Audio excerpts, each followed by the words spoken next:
kalian mau jadi pebisnis ya konsisten. Nah kadang bisnis tuh nggak cuman aku pengen usaha lihat untungnya, tapi lebih ke nanti tuh ada downnya, ada stucknya, ada nggak enaknya. Nah,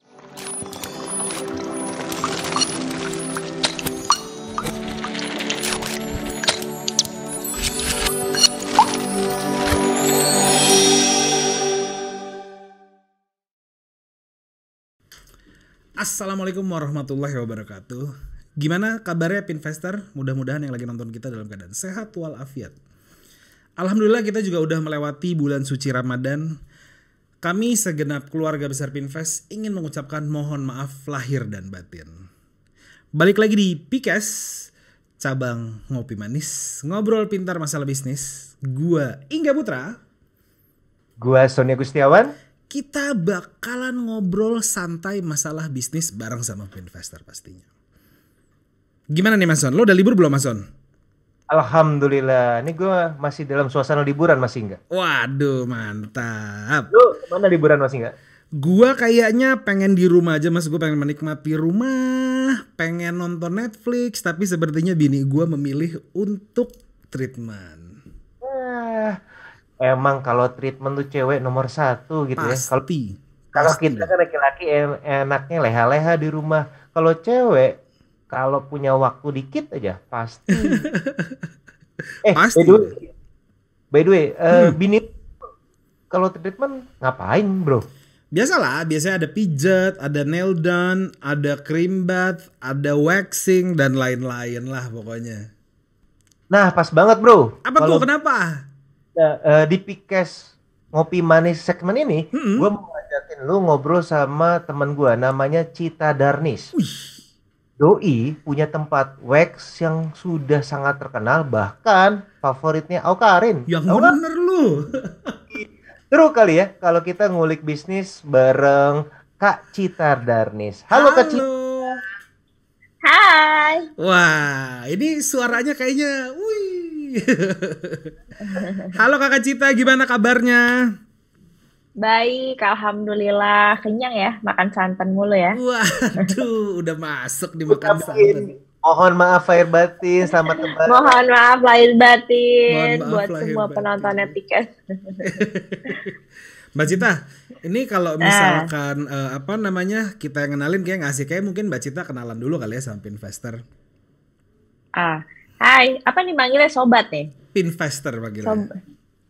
Pinvestor. Yes. Hai Pinvestor, kenalin nama aku Cita Darnis, aku founder Fruity Wax Indonesia.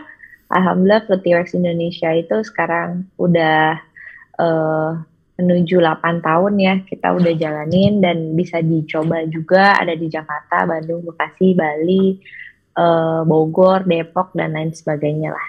Boleh dicek aja ntar Instagramnya. Jauh ya, sampai Bali ya mainnya ya. Asik.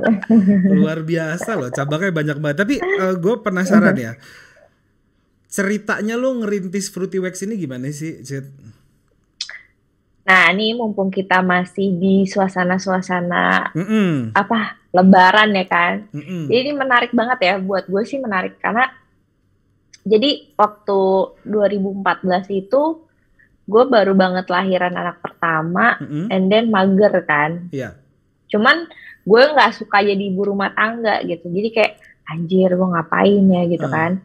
Sampai akhirnya gue tuh teringat omongan nenek gue, dimana kalau misalnya gue kan selalu tuh dari mulai SMP, SMA, kalau udah mau naikkan kelas gitu, gue jadi salah satu list capet lah ya kan. Asik. Calon veteran ya kan. Anjir masih tuh dipanggil sama guru BP, ini nih kamu harus diperbaiki nih nilainya nih gini. Terus gue ngadu deh tuh sama nenek gue bilang udah sholat aja, sholat tahajud sama sholat hajat 7 hari berturut-turut, nanti pasti naik kok gitu kata nenek gue. Nah jadi gue teringat tuh omongan nenek gue. Akhirnya gue coba jalanin si sholat hajat sama si tahajud itu. Nah kalau abis tahajud itu kan lu sepi tuh kayak nunggu subuh kan. Terus kayak gue kepikiran bikin apa gitu kan. Nah gue kepikiran lah bikin bisnis waxing. Karena emang pada dasarnya gue memang pencinta waxing, dari SMA gue selalu waxing gitu kan. Jadi dulu tuh kan waxing itu kan bukan main services kalau lo di salon, kayak sekarang banyak lah brand-brand waxing yang udah berjamur kan di sini kan. Dulu kan kita masih kayak ke salon terus baru ada treatment waxingnya. Nah akhirnya gue kepikiran gimana ya berinovasi di bisnis salon waxing ini, di bisnis waxing dijadikan satu main main service-nya gitu loh. Jadi waktu lo ke salonnya justru main service-nya si waxing. Nah, terus gue juga pikirin dan biasanya tuh salon-salon waxing yang ada ya udah sugar wax-nya yang satu aja. Gitu. Dan alhamdulillah kita jadi pelopor di Indonesia sih yang punya sugar wax-nya flavor gitulah. Nah, akhirnya gue berpikir gimana ya caranya, terus gue nonton YouTube cara bikin sugar wax gitu kan. Gue nontonin, terus akhirnya gue kayak ngeramu satu ingredients gitu, gimana caranya biar si after wax-nya tuh kulit lo nggak jadi busik gitu kan. Jadi gue tambahin apa ya biar jadi soft, biar jadi moist, terus gue tambahin buah-buahan, jadi biar kayak ada rasa-rasanya gitu lah. Jadi kalau customer kita datang mau pakai sugar wax apa gitu, ada pilihannya. Berarti otodidak banget gitu ya, dan semuanya dilakukan sendiri oleh Mbak Cita gitu ya? Iya, alhamdulillah dulu tuh gue bener-bener buka dengan minim banget lah, nilai modalnya minim seminim mungkin. Terus gue kayak trial error aja kan, ini beneran gak sih gitu kan. Pertama gue bikin sugar waxnya sendiri, terus gue cari sewa tempat yang murah gitu kan, gue negosiasi dan lain sebagainya. Terus kayak gue juga interiornya juga sederhana banget. Karena gue awalnya karena ini produk gue sendiri kan, gue bikin sendiri. Gue mesti tahu nih ada dampak negatifnya nggak buat customer yang make gitu kan. Jadi gue kayak iseng-iseng aja awalnya tuh. Cuma dari situ gue bukan cuma bikin produknya doang, gue jadi terapisnya juga, gue jadi kasir juga. Pokoknya gue jalanin semuanya tuh benar-benar dari nol. Sampai ya alhamdulillah kita terapisnya udah 50 lebih lah sekarang. Kalau sama manajemen itu. Wow, luar biasa. Mbak Cita, menarik banget. Kalau denger brand produknya kan ada, brand tempatnya adalah Fruity Wax gitu ya. Kalau dari brandnya sangat jelas positioningnya. Yaitu wax dengan menggunakan bahan buah-buahan. Nggak usah diceritain, orang udah tahu artinya. Kenapa nih pilih brand yang sangat precise seperti itu? Pertama itu yang tadi gue bilang kan, gue berinovasi di sini gitu loh. Kita mau tonjolin unique selling point-nya. Sampai orang tuh, oh apaan sih buah-buahan, apalagi sekarang yang kita campaign kan ya di media sosial kita, kalau emang ini tuh bahan dasarnya alami dan bisa dimakan gitu loh. Jadi memang kenapa gue bisa dimakan beneran? Bisa dimakan.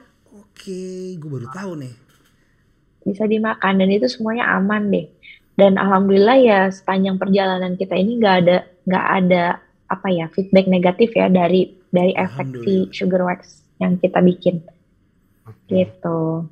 Nah, karena brandnya sangat spesifik, nggak takut Mbak Cita ke depannya sulit untuk mengembangkan produk, karena kan gue harus ngembangin di tentang buah gitu, karena namanya ada Fruity Wax. Ada ketakutan itu nggak? Jadi gini, kalau kita bicara dua ya, kalau misalnya lo ngomongin produk dan kebetulan memang tahun ini kita lagi expand buat retailing produknya, gue nggak takut. Kenapa? Karena satu, buah itu kan banyak kan, lo bisa nge-create something new lagi gitu, something flavor lagi yang baru gitu kan. Nah, yang kedua yang kita fokuskan setelah si sugar wax-nya ini justru produk after wax-nya. Jadi kayak lo udah wax nih di tempat kita, abis itu kan lo harus scrub. Biasanya memang disarankan untuk scrub. Karena manfaatnya waxing bukan cuma ngangkat bulu-bulu, dia tuh ngangkat sel-sel kulit mati juga. Oh gitu? Gitu. Plus kalau di area-area intimate gitu, karena itu bersih banget, ngilangin gatel di area-area itulah ya. Di area-area X itu.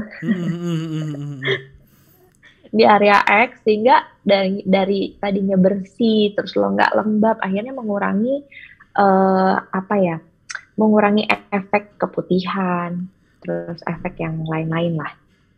I baru see. tahu. Pokoknya intinya istri-istri lo kalau abis Brazilian wax tuh Waduh. makin enak deh. Aku udah pernah gue suruh Brazilian wax. Gua garuk-garuk kepala dulu nih kayaknya nih. Pokoknya makin enak deh gitu. Kayaknya langsung clear gitu. Pas Kita udahi mama aja clear. omongan ini, langsung pulang. Tapi anyway ya. Gitu. Nih gue penasaran deh. Lo tadi kan sempat bilang lo senang waxing tuh dari SMA. Ya kan? Emang kenapa sih kalau menurut lo itu lebih baik wax dibanding shave? Pertama gini, kalau shave itu kan dia hanya lapisan luar bulu lo aja kan yang hilang. Nah, berapa hari kemudian 2-3 hari dia langsung muncul lagi tuh. Yang gue sebelnya akhirnya menimbulkan efek gatel. Jadi gatel, Iya sih. tajam-tajam. Tajam ya kan, gak enak dijilatnya. Ngopi dulu deh gue enggak. Selamat ngopi. Gue ngopi dulu, gue minum dulu.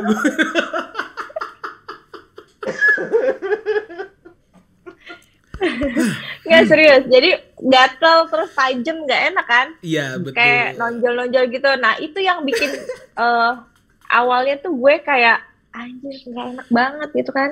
Iya. Akhirnya gue nyari-nyari di salon biasa kita ngeblow gitu kan. Ya udah akhirnya gue coba waxing gitu, dan ternyata kalau di wax itu kan diangkat sampai akarnya kan. Betul. Diangkat sampai akarnya, which is kalau numbuh dia karena akarnya keangkat, numbuhnya tuh lama, plus jadinya alus-alus gitu. Jadi kayak rambut baru. I see. Iya sih, Itu gue yang kalau bikin gue shaving juga memang ini sih suka gatal, makanya kan ada aftershave ya biar nggak gatal ya Mas Ton ya. Ya iya gitu. Nah itu dia tuh kita ngembanginnya after wax-nya. Jadi biar kadang-kadang kan ada yang suka masih sensitif kulitnya ya, kayak misalnya iritasi atau bukan, sorry mas gue kayak apa ya, somehow kalau lu lagi sensitif, badan lu lagi kurang enak nih, itu suka timbul-timbul jerawat-jerawat gitu loh. Ya. Tapi nggak apa-apa, ini cuman kayak efek bukan yang fatal gitu, tapi memang ini normal kalau misalnya lo lagi badan lo nggak enak, atau misalkan karena itu si akarnya kebuka semua kan, kecabut semua. Dan kalau misalnya lo pipisnya di tempat yang kurang bersih gitu, and then masuk sedikit bakteri gitu-gitu sih, tapi bukan karena efek gulanya. Berarti produk tidak hanya di wax yang fruity-nya, tapi di produk after wax-nya. Luar biasa ini. Yep. Gitu. Ini gue juga penasaran nih. Ini kalau di dalam fruity wax deh, gue penasaran ya, di dalam fruity wax itu treatmentnya itu ada apa aja sih? Karena gue juga bingung ya. Soalnya bini-bini kita nih kalau ke tempat treatment kayak gitu-gitu lama banget. Itu Iya. Bisa betah banget gitu ya. Ngapain aja ya? Tadinya sih kita wax doang, cuman karena seiring berjalannya waktu ya kan, banyak permintaan demand dari customer, Mbak sekalian ini dong, sekalian ini. Nah sampai akhirnya sekarang di fruity wax itu lo bukan cuma bisa waxing, tapi lo bisa nail art gitu kan. Terus ada eyelash extension, kita ada body and face treatment. Cuman memang mainnya tetap waxing. I see. Gitu. Ada buat laki nggak Mbak Cita? Beberapa laki ada, serius. Lo mau pakai bikini emangnya Mas Ton? Gue nggak usah sebutin ya. Jadi di outlet gue yang di Depok ada satu ustadz terkenal kok. Serius terkenal. Ustadz yang sering ada di TV-TV itu, dia tuh sering banget wax. Dan itu ditemenin sama istrinya di dalam. Kaki kan? Bulu kaki kan? Laki? No. Itu. Serius? Sama underarmnya. Serius, gue nggak bohong.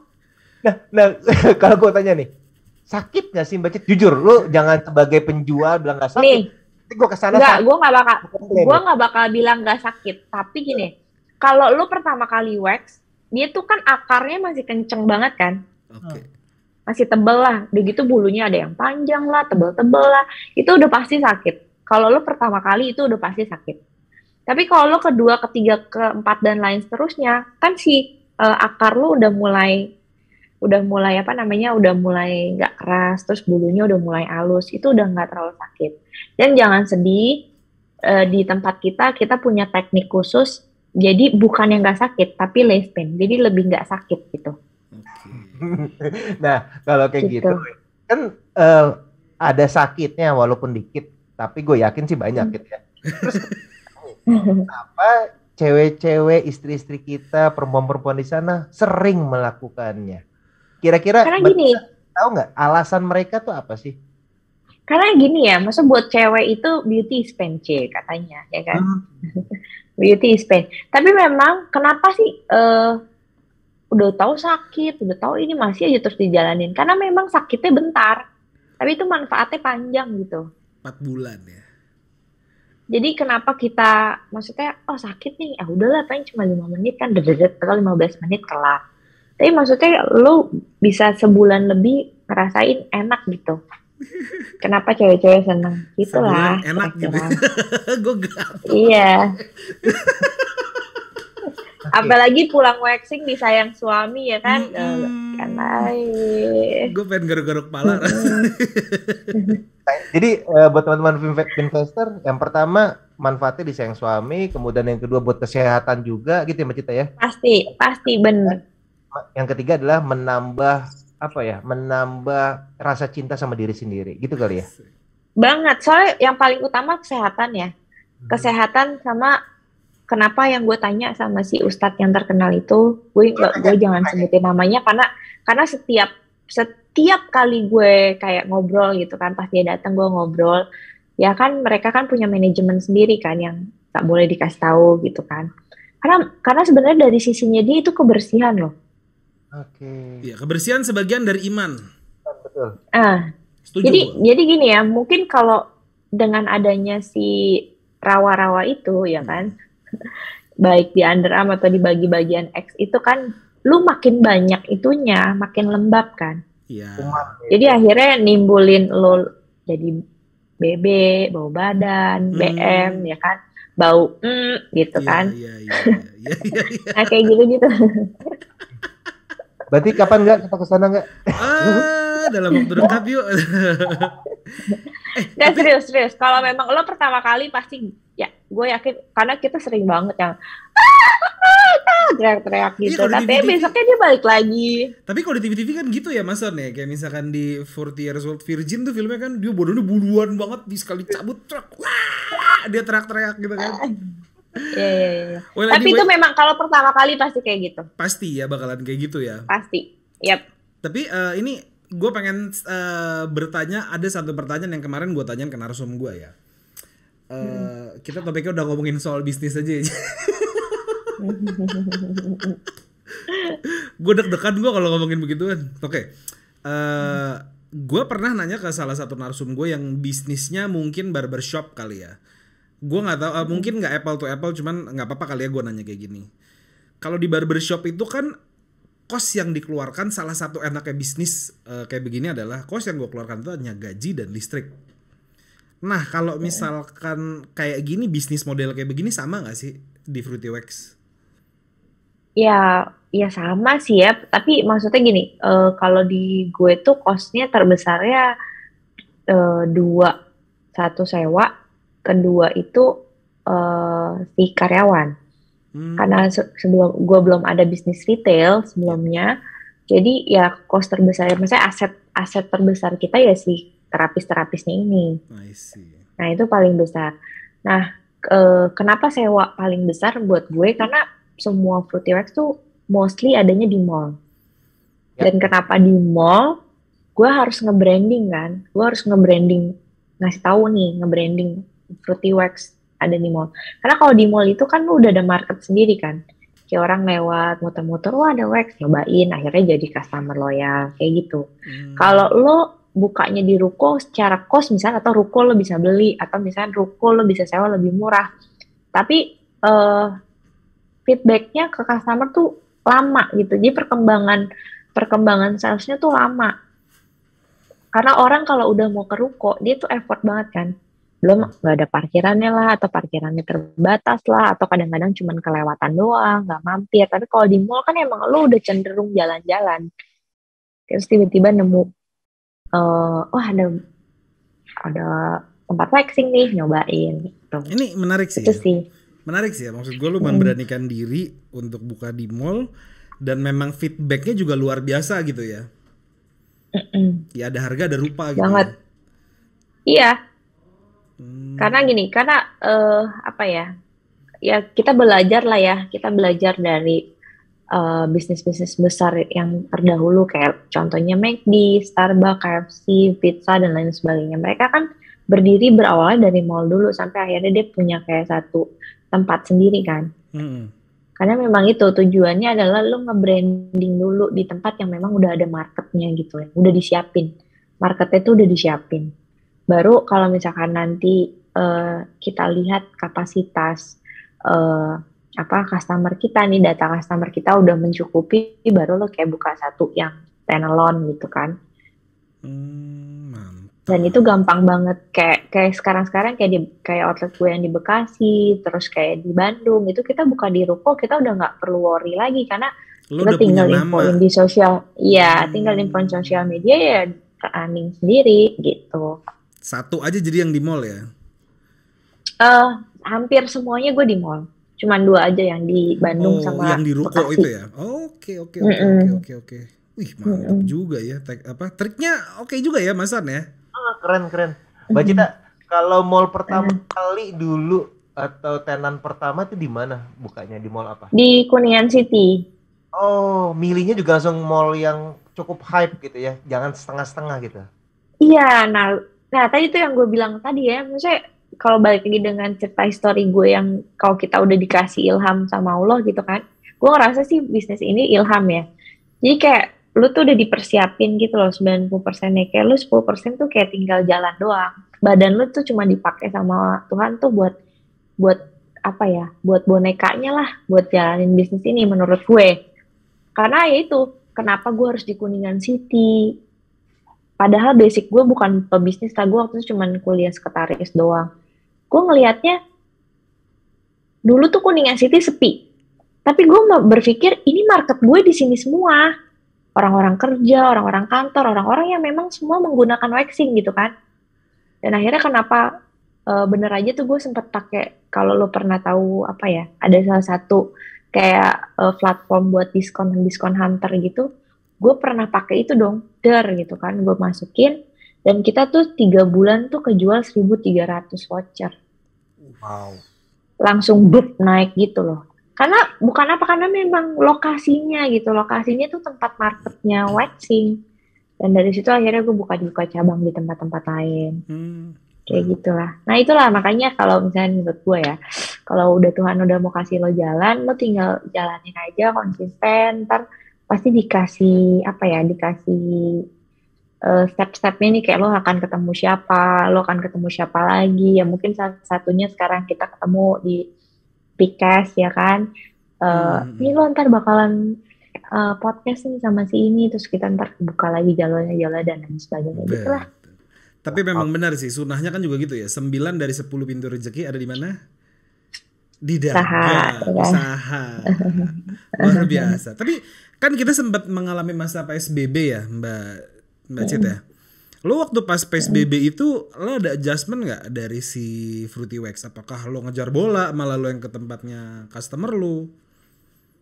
Iya pasti.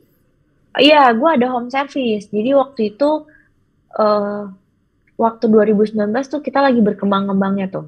Sampai gue sebenarnya sempat dari akhir-akhir 2019 kita tuh ada investor dari Cina, karena mereka tertarik gitu kan. Dia mau masukin barang dari Cina, cuman nggak mau dari nol gitu. Jadi dia ngegandeng satu bisnis yang emang udah running, yang sudah punya loyal customer gitu. Gue udah setting semuanya sama si investor Cina ini, bakalan ngembangin banget, dan beberapa titik kayak udah gue dealin gitu kan. Kita targetnya tuh 3 tahun bikin 50 outlet. Cuma kan nggak tahu ternyata Maretnya kita pandemi kan.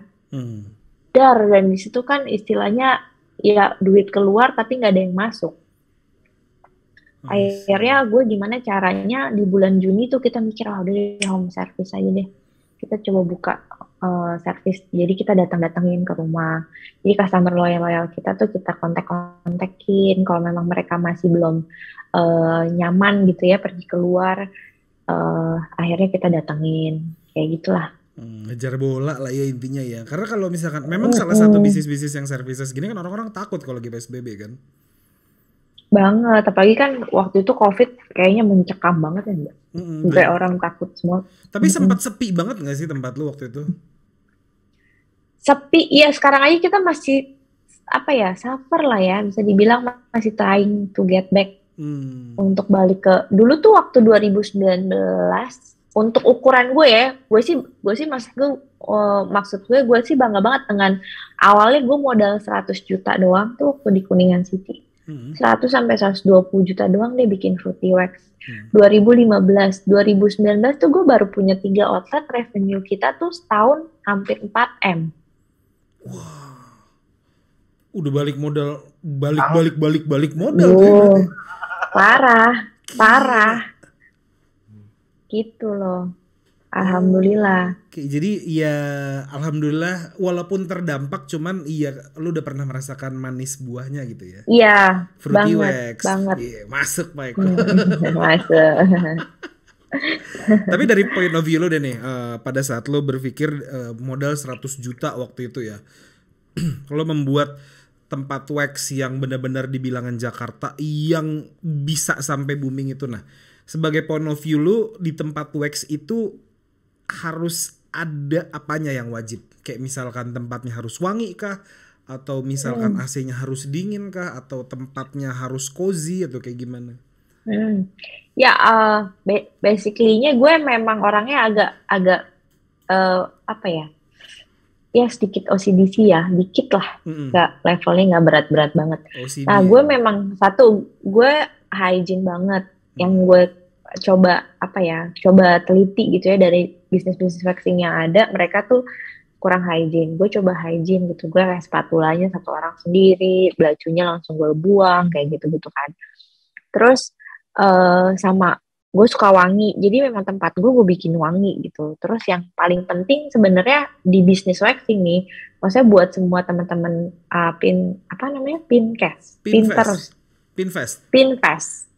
Pinvestor ya kan, teman-teman Pinvestor, kalau lo mau coba bikin bisnis services, usahain tuh personality touch-nya yang penting. Jadi even service lo biasa aja gitu, cuman lo harus didik karyawan lo tuh gimana caranya waktu customer datang tuh feels home. Jadi ngerasa rumah banget, ngerasa dilayanin banget, ngerasa ramahnya tuh dapat banget. Itu yang paling penting dari service menurut gue. Subjektif soalnya kalau ngomongin gitu, service ya. Betul, iya betul, subjektif dan dia tuh kan relatif ya. Menurut gue nih, di Fruity Wax gak sakit, enak. Tapi misalnya menurut Mas Sony, anjir sakit banget, gak kuat gue gitu. Kan relatif rasanya itu yang gak bisa. Nah makanya yang perlu dijaga adalah itu, personality touch-nya kita ke customer. Iya. Yang ingetin namanya mereka gitu kan. Miss, ini kaum salon nih ya kan, yang pencinta salon. Itu paling happy banget kalau diinget namanya. Yang tadinya mau ngasih tip 20.000 jadi gocap ya kan. Mbak Cita, apa kabar? Udah lama gak kesini. Udah lama. Ya kan, walaupun gak ada. Ya kan, jadinya ya gue selalu ngajarin gitu kan. Lo tadinya mau dikasih 20.000, lo jadi gocap lo, lumayan kan. Iya. Setuju gue kalau itu ya. Maksud gue memang kayak gue ke satu toko aja. Walaupun toko tempat makanan itu mungkin biasa aja gitu. Let's say kita ngomongin makanan gitu ya. Makanannya biasa aja. Cuman kalau orang yang jualnya tuh menyenangkan gitu ya. Ya gue pasti bakal balik lagi. Karena gue pernah ya beli pecel ayam pinggir jalan gitu kan. Orang yang jual kayak enak sih pecelnya. Cuman begitu pas gue tahu gue gak mau beli lagi loh. Gue kayak makasih deh. Iya kan. Gue tau gak dulu waktu gue masih zaman ngerintis ya. Waktu punya satu di Kuningan City itu. Kan banyak orang-orang kantor kan. Dan gue masih suka megang lah. Gue jadi terapis juga. Ada beberapa treatment yang gue pegang sendiri gitu kan. Itu tempat gue tuh sampai jadi tempat nongkrong tuh kalau geng-gengan Aksa misalkan gitu kan, atau geng-gengan mana gitu. Terus jadinya jadi banyak tempat nongkrong gitu, dan itu menyenangkan banget. Gue ngejalaninnya tuh menyenangkan banget karena bukan cuma nge-create bisnis tapi lu nge-create temen gitu. Bisa jadi Ngeliat, komunitas ya. iya kayak, aduh senang sampai kayak gitu-gitu lah. Seru. Mbak Cita menarik banget gitu ya. Nah, kalau gue mau nanya terkait pemasaran nih, apa saja sih yang Mm-mm. diikuti Wax dari dulu hingga sekarang sehingga bisa segede ini? Kalau dari dulu sih itu gue sering kerja sama diskon-diskon hunter. Karena emang apa ya, awalnya lo harus ditahuin orang gitu ya, dikenal orang ya lo harus kerja sama yang kayak gitu-gitu kan. Hmm. Platform-platform diskon-diskon gitu. Memang harganya sih agak nggak manusiawi, tapi kuantitinya kan mereka kasih kita banyak banget. Mhm. Dan mereka bantu kita untuk apa ya, masarin kan, untuk masarin brand kita sendiri.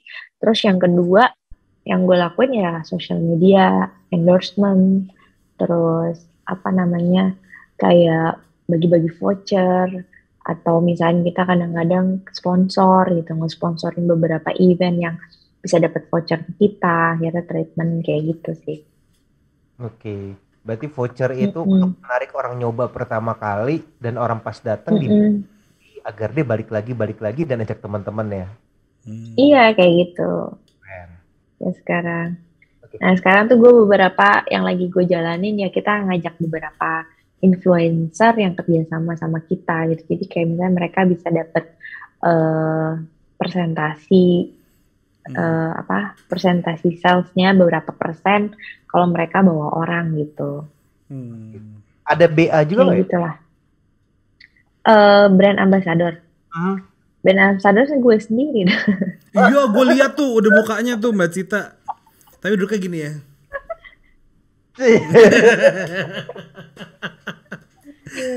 karena gue tuh kan sebenarnya gak seneng banget di layar, di depan layar gitu kan. Gue tuh tadinya ya udahlah kerja di belakang aja gitu. Iya. Terus ternyata tim gue kayak, kak lo aja lagi kak gini ya udah personal branding bla bla bla bla bla, lo punya bisnis ngapain harus bayar orang gitu.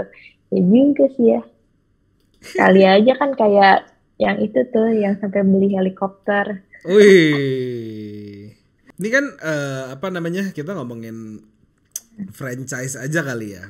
Waktu itu kan Nah, cabang lu kan udah ada banyak nih ya. Kalau misalkan gue lihat, mm-mm. itu emang lu buka sendiri di kota-kota lain atau emang lu buka franchise buat di situ? Yang kita handle sih sebenarnya lebih ke Jabodetabek aja ya, karena maksudnya biar kita inginnya gampang. Nah, gue bikin sistem franchise sama partnership itu memang yang di luar Jabodetabek, yang tim internal kita nggak bisa handle jauh lah, karena kan costnya jauh kalau di luar kota kan.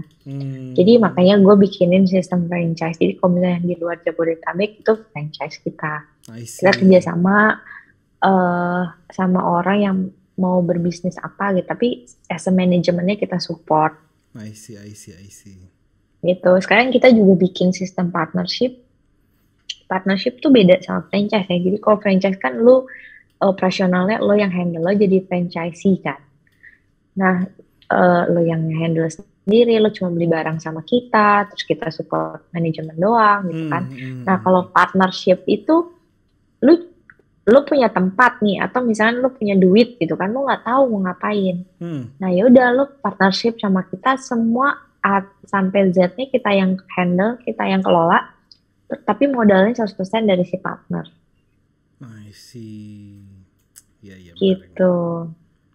Oke. Jadi gitulah. Nanti kita paling profit sharing.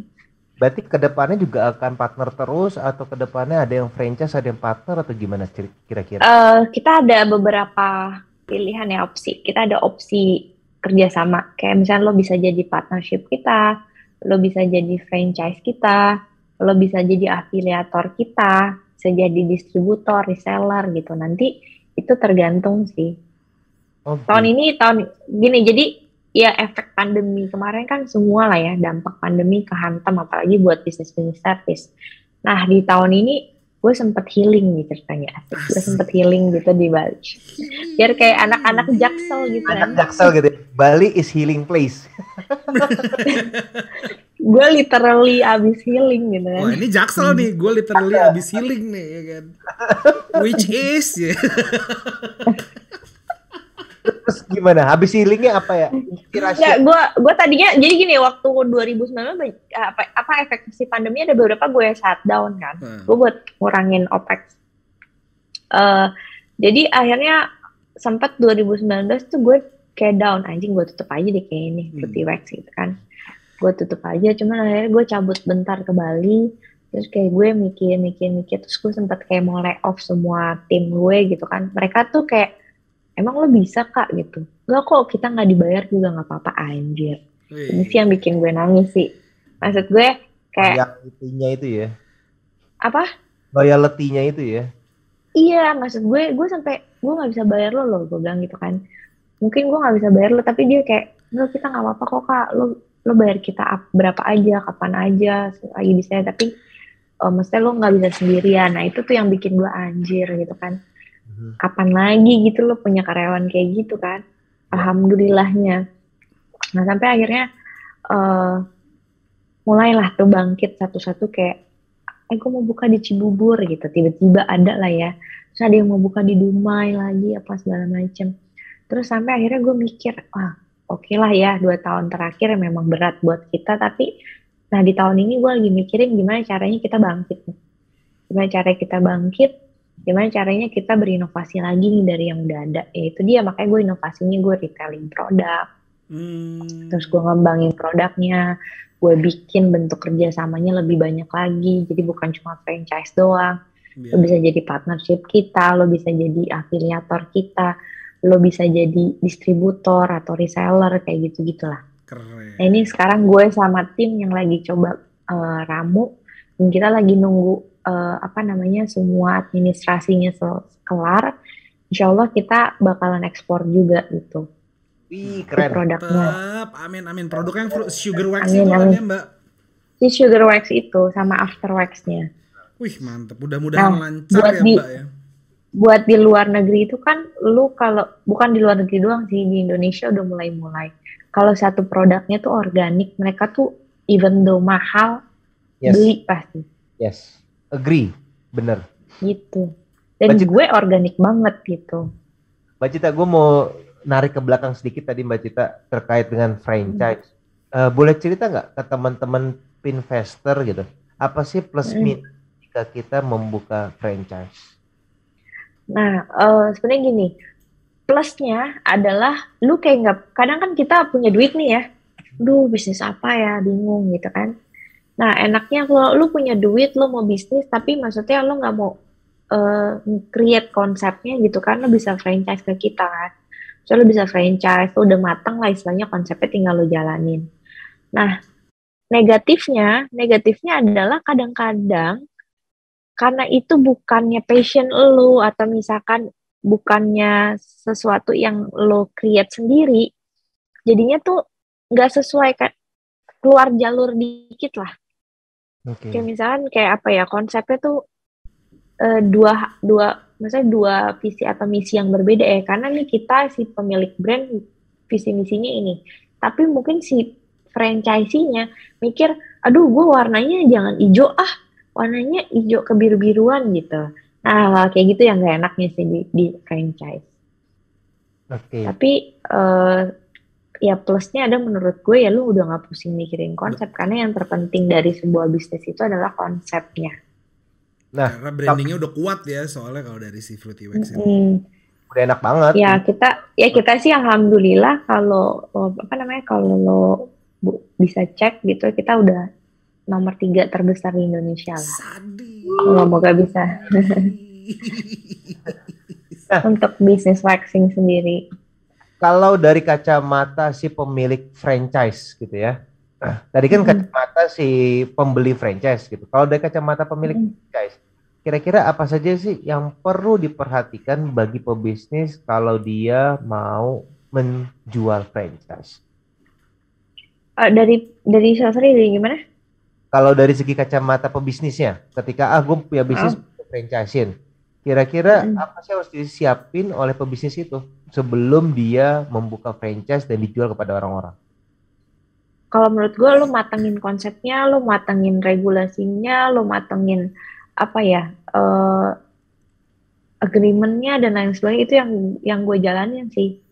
Semuanya tuh bener-bener lo matengin deh, karena kayak pakemnya gitu, lo kayak harus udah bisnis lo nih lo pakemin gitu. Jadi kadang-kadang tuh yang tadi gue bilang nggak enaknya, negatifnya si pemilik franchise gitu kan, yang beli franchise brand franchise gitu kan, dia banyak mau gitu ya, nggak sesuai dengan konsep kita. Makanya buat pebisnis yang mau ngejual franchise-nya lo pakemin deh semuanya dulu. Jadi istilahnya lo mau ikut atau enggak gitu. Kadang-kadang gini, yang akhirnya jadi minus buat brandnya sendiri, ya itu karena dia nggak, misalnya mungkin pakemnya bisnisnya belum pakem gitu ya, konsepnya atau aturannya segala macam belum pakem, dia maunya sendiri. Waktu customer kita kan bantu kan, kita bantu blast, bantuin marketing. Waktu dia datang ke outlet franchise kita kayak nggak sesuai sama SOP kita gitu misalkan. Nah itu yang akhirnya jatuhnya balik lagi ke insight negatif buat si brandnya sendiri. Gitu. Jadi mesti pakem banget lah gitu kalau mau bener-bener kayak lo mesti agreementnya mesti jelas, mesti clear, kayak lo keluar dari situ lo nggak bisa apa segala macam. Kayak gitu sih kalau pengalaman gue. Jadi kedepannya bakalan ada apa lagi nih yang baru selain dari produknya si Fruity Wax Mbak Cita? Ya kalau gue jadi gini loh, kalau kita ngomongin Fruity Wax ya, kalau gue sekarang lebih berpikirnya lebih ke holdingnya gitu. Jadi gue punya brand baru juga. Kalau yang tadi kan kita bicarain waxing itu kan lebih spesifik kan. Nah gue mau bikin satu brand salon yang head to toe-nya gitu. Terus nanti gue ada barbershop, ada kiddies cut gitu, kayak maksudnya buat salon-salon buat anak treatment buat anak-anak gitu kan. Nah jadi gue lebih berpikir ke holdingnya. Jadi si holding punya beberapa brand. Jadi brand kalau lo mau spesifik ke waxing sama dry salon gitu lo ke Fruity Wax. Kalau yang mau head to toe lo ada woman. Kalau mau ke barbershop lo ada barbar gitu kan. Nanti ada gitu.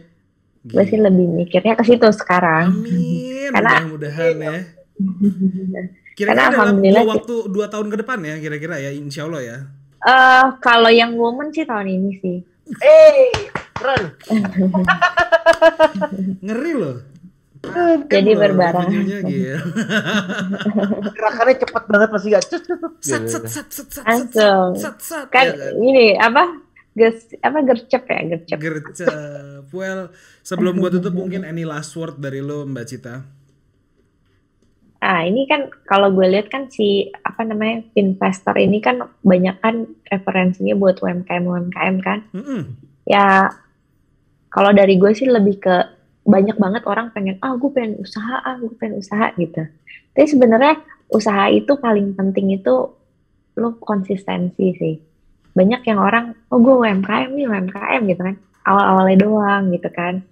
Yang kalau kalian mau jadi pebisnis ya konsisten. Nah kadang bisnis tuh nggak cuman gue pengen usaha lihat untungnya, tapi lebih ke nanti tuh ada downnya, ada stucknya, ada nggak enaknya. Nah ini yang harus lo pertahanin, konsistensinya. Jadi even though lo lagi kayak udah nih kayaknya gue males nih gini-gini aja usaha gue, jangan stop. Gue selalu bilang ke teman-teman gue yang kayak dia mau start bisnis kan, gini apa segala macam, gue bilang lo konsisten nggak, atau kalau down tenang. Lo kadang-kadang kayak anjing kok jualan gue cuma segini ya, tenang, emang begitu, ntar besok bagus lagi, gitulah kira-kira. Jadi intinya jangan lupa healing ke Bali gitu ya Mbak Cita ya. Ya kalau lo mau dapet inspirasi yang lebih lah gitu ya. Tapi menarik Mas, apa yang terakhir dipesankan oleh Mbak Cita tuh benar-benar harus dipahami oleh teman-teman UMKM ya Mbak Cita. Karena memang jangan mengira bisnis itu akan selalu enak, akan selalu ada di atas. Tapi ketika lu ada slowdown, lu harus tetap bertahan dan konsisten seperti yang dikatakan Mbak Cita. Karena iya benar. Will be okay. Iya. Karena biasanya pengalaman gue ya, abis lo dikasih jatuh, lo dikasih naik 2 kali lebih naik daripada yang sebelumnya. Amin. Itu pasti terjadi kayak gitu. Makanya jangan pernah berhenti. Udah kalau misalnya lo misalnya kalau lo percaya nih bisnis lo mau lo jalanin, jangan berhenti. Kan kalau katanya Mbak Katy Perry kan gitu kan, what doesn't kill you makes you stronger. Yeah. Karaoke apa nih kita? Bisa. Well anyway, thank you banget buat Mbak Cita atas waktunya ngobrol-ngobrol santai bareng sama kita. Sama-sama. Sekali lagi kita mau ngucapin mohon maaf lahir batin buat Pinvestor semua. Jangan lupa juga saksikan kita setiap hari Jumat. Yang pasti hanya di Pikes segmen Ngopi Manis. Kalau gitu gue Ingga Putra. Gue Sony Agustiawan.